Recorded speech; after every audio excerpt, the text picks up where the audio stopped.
Hello, friends and well wishers of RK's Epic Institute of English.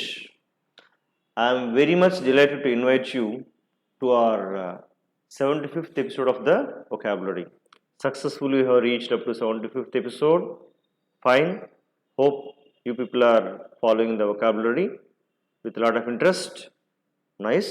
Now, let's see 75th episode today.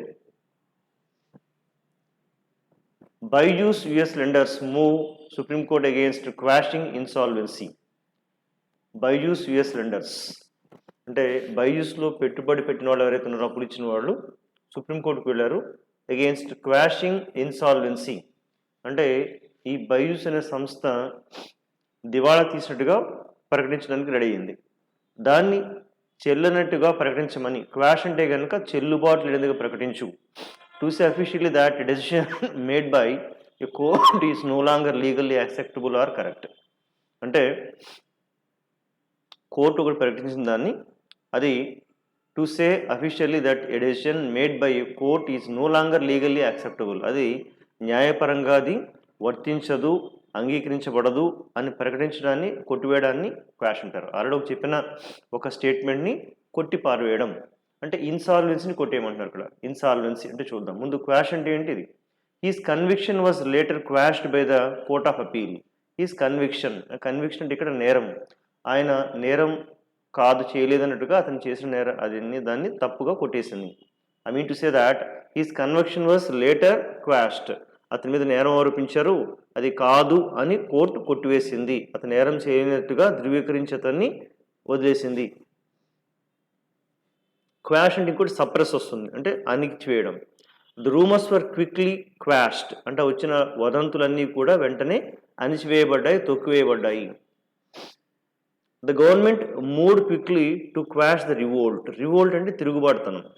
ఎప్పుడైతే తిరుగుబాటు రావడానికి రెడీగా ఉందో ప్రభుత్వం చాలా వెంటనే క్విక్గా స్పందించి దాన్ని అణిచివేసింది.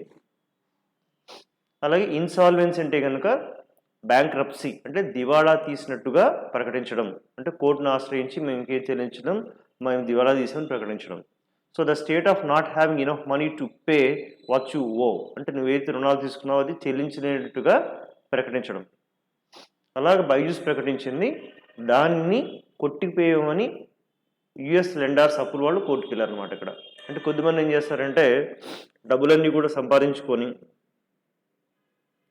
అప్పుల నుంచి ఇప్పుల నుంచి అన్నీ సంపాదించుకొని పక్కన పెట్టేసి దాచిపెట్టేసి మా అన్ని రకాల ఆస్తులు వేరే వాళ్ళ పేర్ల మీదకి మార్చేసి మా మీద ఏం లేవు, మా దగ్గర ఆస్తులు ఏం లేవు, మేము దివాళా తీసినప్పుడు చూపిస్తుంటారు. అట్లాగా అలా చేస్తున్నప్పుడు కోర్టును ఆశ్రయించి వాళ్ళు తగిన ఆధారాలు చూపించి అది ఇన్సాల్వెన్సీ చేసినటువంటి వాళ్ళు చేసిన దాన్ని కొట్టివేయమంటారు అనమాట. అంటే వాళ్ళు ఇన్సాల్వెన్సీ అంటే దివాళా తీసేమన్నట్టుగా ఆశ్రయించి కోర్టు ఆశ్రయించారు కదా వాళ్ళని రక్షించమని, ఆ పిటిషన్ కొట్టివేయమని కోరుతారు అనమాట. అది ఇక్కడ జరుగుతుంది. The company is close to insolvency అంటే కంపెనీ దివాళా తీయడం దగ్గరగా పోతుంది. ఇక్కడ example, UK food suppliers said that they expected more insolvencies in their sector this year. So UK food suppliers చెప్తున్నారు కదా, వాళ్ళ రంగంలో అంటే ఈ ఫుడ్ సప్లై రంగంలో ఈ సంవత్సరం చాలా కంపెనీస్ దివాళా తీసే దిశగా వెళ్తున్నాయని వాళ్ళు గెస్ చేస్తున్నారు, అనుకుంటున్నారు, ఊహిస్తున్నారు. Supreme Court refused to put off NEET PG exam, says it can't put careers at risk. Put off అంటే కనుక వాయిదా వేయడం, ఎట్ రిస్క్ అంటే ప్రమాదంలో పడవేయడం. ఇట్లా అక్కడ put off, postpone, to cancel a meeting or an arrangement that you have made with somebody అంటే ఎవరితో అన్నా దేనితో అన్నా కుదుర్చుకున్న ఒక ఒప్పందాన్ని రద్దు చేయడం, అంటే దాన్ని క్యాన్సిల్ చేయడం, ఇట్లా అంతా కూడా వాయిదా వేయడం. It's too late to put them of. ఇప్పుడు వాళ్ళు రావద్దని చెప్తూ వాడిని ఆపడం చాలా కష్టం అవుతుంది. ఇట్స్ టూ లేట్ అయిపోయింది ఇప్పటికే. She put him of with the excuse that she had too much work to do. నాకు వాళ్ళు చాలా పనుంది బాబు నేను అని అతన్ని రాకని ఆపేసింది. షీ పుట్ హిమ్ ఆఫ్ అంటే అతన్ని పోస్ట్పోన్, కొంతకాలం అలా ఆపగలిగింది, లేదా కొంత రాబోతున్న అతని రాకని వాయిదా వేయగలిగింది. ఏమని చెప్పంటే కనుక excuse that she had too much work to do, నాకు చాలా పనులు చేయాల్సిందని చెప్పి ఆపేయడం జరిగింది. ఎట్ రిస్క్ అంటే ప్రమాదంలో పడవేయడం. In danger of something unpleasant or harmful happening, రాబోతున్న ఒక ప్రమాదంలో పడవేయడం. ఇట్లాగా as with all diseases certain groups will be more at risk than others. As with all diseases, ఈ ఎన్ని రకాల వ్యాధులు చూసుకుంటే కనుక కొన్ని రకాల గ్రూప్స్ వాళ్ళు, కొన్ని రకాల ప్రజలు, కొన్ని రకాల వర్గాల వాళ్ళు ఎక్కువ ప్రమాదంలో పడే అవకాశం ఉంది వేరే వాళ్ళతో పోల్చుకుంటే అని చెప్పడం. అంటే ఈ గ్రూప్ వాళ్ళు కొంచెం ఎక్కువగా ప్రమాదానికి గురవ్వచ్చు అలా. అంటే మేబీ చిన్నపిల్లలు, లేదంటే మహిళలు, లేకపోతే వృద్ధులు, అలా ఒక కేటగిరీ వాళ్ళు ఎక్కువగా ప్రమాదానికి గురయ్యే అవకాశం ఉందని అట్లా చెప్పుకుంటున్నారు. If you go to war, ఇప్పుడు మనం యుద్ధానికి వెళ్తే కనుక innocent life will be put at risk. అంటే అమాయకుల జీవితాలన్నీ కూడా ప్రమాదంలో పడతాయి. If you go to war, వార్కి వెళ్తే, యుద్ధానికి కనుక వెళ్ళామంటే కనుక అమాయకుల ప్రాణాలు బలైపోతాయి ఇప్పుడు అని చెప్పడం. At risk, at risk. Internet mandatory in all government schools Lokesh. అంటే అన్ని స్కూల్స్లో కూడా ఇంటర్నెట్ తప్పనిసరిగా ఉండాల్సిందేను అని ఒక ఉత్తర్వులు జారీ చేస్తున్నారు. మ్యాండేటరీ అంటే రిక్వైర్డ్ బై లా, తప్పనిసరిగా కంపల్సరీగా ఉండాల్సినటువంటి దాన్ని మ్యాండేటరీ అంటారు. The offence carries a mandatory life sentence. Offence అంటే ఈ నేరం చేసిన వాళ్ళు తప్పనిసరిగా వాళ్ళకి లైఫ్ సెంటెన్స్ విధించాల్సి ఉంటుంది. అంటే యావజ్జీర కారాగార శిక్ష విధించాల్సి వస్తుంది, జీవితాంతం కందిలో పెట్టాల్సి ఉంటుంది life sentence. Of course life sentence అంటే దానికి కూడా కొంత లిమిట్ ఉంటుంది, ఇన్నాళ్ళని ఆ లైఫ్ సెంటెన్స్ ఇవ్వాల్సి ఉంటుంది. Mandatory for somebody to do something, ఏదైనా చేయాలని తప్పనిసరిగా చెప్పడం. It is mandatory for blood banks to test all donated blood for the virus. అంటే అన్ని బ్లడ్ బ్యాంక్స్ వాళ్ళు బ్లడ్ తీసుకునేటప్పుడు ఆ బ్లడ్ని తప్పనిసరిగా వైరస్ ఉందా లేదా అని చెక్ చేసి తీసుకోవాలి అని తప్పనిసరి.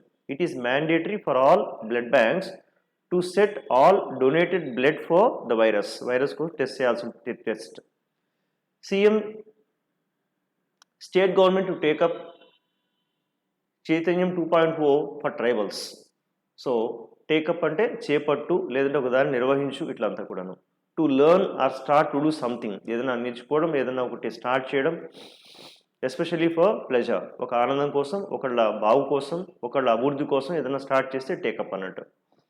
They have taken up golf. వాళ్ళు గోల్ఫ్ గేమ్ని ఆడడం మొదలుపెట్టారు, దాన్ని తీసుకున్నారు, అంటే ఒక స్పోర్ట్గా తీసుకున్నారు, వాటికి ఇష్టమైన దానిగా. He takes up his duties next week, ఆయన తన బాధ్యతలు వచ్చే వారం చేపడతాడు. ఓకే, ఇక్కడ ఏంటి, స్టేట్ గవర్నమెంట్ టు టేకప్ చైతన్యం 2.0 అంటే ఆ ప్రాజెక్ట్ని చేపట్టబోతుంది ట్రైబల్స్ కోసం, వాళ్ళ కోసం అనేది. Groom fleas as first wife arrives at his second marriage venue. Gloom అంటే పెళ్ళికొడుకు పారిపోయాడు. సెకండ్ మ్యారేజ్ చేసుకుంటుంటే కనుక ఆ ప్రదేశం నుంచి, వెన్యూ అంటే స్థలం, ఆ మ్యారేజ్ స్థలం నుంచి పారిపోయాడు. ఫస్ట్ వైఫ్ వచ్చేసరికల్లా అంటే కొంచెం నాటకాలు ఆడుతున్నట్టుగాను. గ్రూమ్ అనే విషయం తెలియాలి కదా. గ్రూమ్ అన్న బ్రైడ్ గ్రూమ్ అన్న ఒకటే. గ్రూమ్ అంటే పెళ్లి కొడుకు. Man on his wedding day or just before or just after it, అంటే జస్ట్ ఆ పెళ్లి కొడుకుని గ్రూమ్ అనొచ్చు, బ్రైడ్ గ్రూమ్ అనొచ్చు. ఓన్లీ బ్రైడ్ అంటే కనుక పెళ్లి కూతురు. Everyone cheered as the bride and groom cut the wedding cake. అంటే బ్రైడ్ పెళ్లి కూతురు, గ్రూమ్ పెళ్లి కొడుకు ఆ కేక్ని కట్ చేయడంతో అందరూ కూడా చాలా ఆనందించి క్లాప్ కొట్టారు అన్నట్టు. The bride and groom were showered with flowers as they entered the hall. ఎప్పుడైతే వాళ్ళు హాల్లోకి ప్రవేశించారో వాళ్ళంతా కూడా పూల వానతో వాళ్ళు వెల్కమ్ చెప్పబడ్డారు.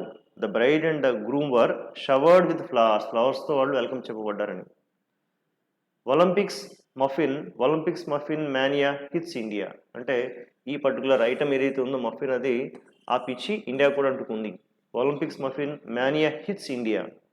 మానియా అంటే కనుక ఒక రకమైన పిచ్చి, క్రేజ్ అనమాట ఇక్కడ. So an extremely strong desire or enthusiasm for something, ఒక దాని పట్ల ఎక్కువ పిచ్చి, క్రేజ్ ఉంటే కనుక దానికి మానియా అంటారు. మానియా. క్రికెట్ మానియా అంటే క్రికెట్ పిచ్చి. Football mania is sweeping the country. అంటే ఈ ఫుట్బాల్ పిచ్ అనేది దేశాన్ని ఊపేస్తుంది, ఇబ్బంది పెడుతుంది అన్నట్టు. అంటే ఎక్కువగా అందరూ జనాలు ఎక్కువ స్పెండ్ చేస్తున్నారు టైం అని. There is so much hype and mania around these products. అంటే ఈ ఉత్పత్తుల చుట్టూ ఇప్పుడు ఈ మధ్య లేనిపోని రాద్ధాంతం లేదా ఒక పిచ్చి, క్రేజ్ అనేది పెరుగుతుంది అంతా కూడాను. There is so much hype అంటే అన్వాంటెడ్ డిస్కషన్, కొంచెం ఎక్కువ రాద్ధాంతం, లేని దానికి ఎక్కువగా కొంచెం వైరల్ అవ్వడం, ఇట్లంతా కూడా. And mania around these products, ఈ ప్రొడక్ట్స్ చుట్టూతా కొంత లేనిపోయిన హంగామా, పిచ్చి ఎక్కువ కొనసాగుతుంది. The violence of the crowd can only be explained as a sign of some collective mania. The violence of the crowd, ఒక గుంపులో ఏదైనా హింస చెలరేగితే కనుక అది ఎక్కువ మంది గుంపులు వచ్చేటువంటి పిచ్చిగా ప్రయత్నించే విధంగా చెప్పుకోవచ్చు. అదొక సిమ్టమ్ అనమాట. ఎక్కడైతే గుంపులు వస్తున్నారో అక్కడ ఎక్కువగా ఈ కొట్టుకోవడం, వైలెన్స్ జరిగే అవకాశాలు ఎక్కువ ఉంటుందో అదొక తరహాగా తయారైందని చెప్పడం. It's sign of some collective mania. This is another example of Hollywood's new mania for ghost movies. అంటే ఈ దెయ్యాలు భూతాలు సినిమాలు వస్తున్నాయి ఎక్కువగా. ఇది ఇంకొక ఎగ్జాంపుల్, ఆ కోవకు చెందిన హాలీవుడ్ అదే కోవకు చెందిన ఇంకొక ఎగ్జాంపుల్గా చెప్పుకోవచ్చు ఈ సినిమాని ఇక్కడ. This is another example of Hollywood's new mania. కొత్త పిచ్చి వచ్చింది ఏంటంటే కనుక ఈ సినిమాలు చేయడం, దెయ్యాల సినిమాల మీద ఎక్కువ ఫోకస్ చేయడం ఇట్లాగంతా కూడా అని చెప్తున్నారు. So opposition moves to impeach Rajya Sabha chief. Impeach అంటే కనుక ఒక పొజిషన్ ఉన్న వ్యక్తిని ప్రశ్నించడం, వాళ్ళు నేరం చేశారని వాళ్ళని ప్రశ్నించడం, తప్పు చేసినట్టు భావించి వాళ్ళని అభిశంసించడం, నేరం ఆరోపించడం ఇట్లాగా. To charge an important public figure with a serious crime. అంటే ఒక పబ్లిక్ ఫిగర్ని ఒక సీరియస్గా ఇలా ఎందుకు చేశారు, ఇందులో మీకు అవకాశం ఉంది నేరం చేయడానికి, ఇది ఏంటి అని ప్రశ్నించడం అనమాట, ఎందుకు ఇలా అని. అలా ఇక్కడ opposition moves to impeach Rajya Sabha chief. Rajya Sabha చీఫ్ని ప్రశ్నించాలి, నేరం ఆరోపించాలని వీళ్ళు ముందు కదులుతున్నారు opposition party. The president was impeached by Congress for lying. ఇలా అబద్ధమాడినందుకు గాను ప్రెసిడెంట్ని ప్రశ్నించాలి, అభిశంసన తెలపాలి అని గట్టిగా by Congress for lying, Congress నిర్ణయించుకుంది. అంటే just example. The committee decided to space ఉండాలి. The committee decided to impeach the president. అంటే ప్రెసిడెంట్ని ప్రశ్నించాల్సిందని కమిటీ నిర్ణయించుకుందని చెప్పడం. So friends, this is all about this video. With some other amount of vocabulary, we'll meet again tomorrow. Thank you. Bye-bye.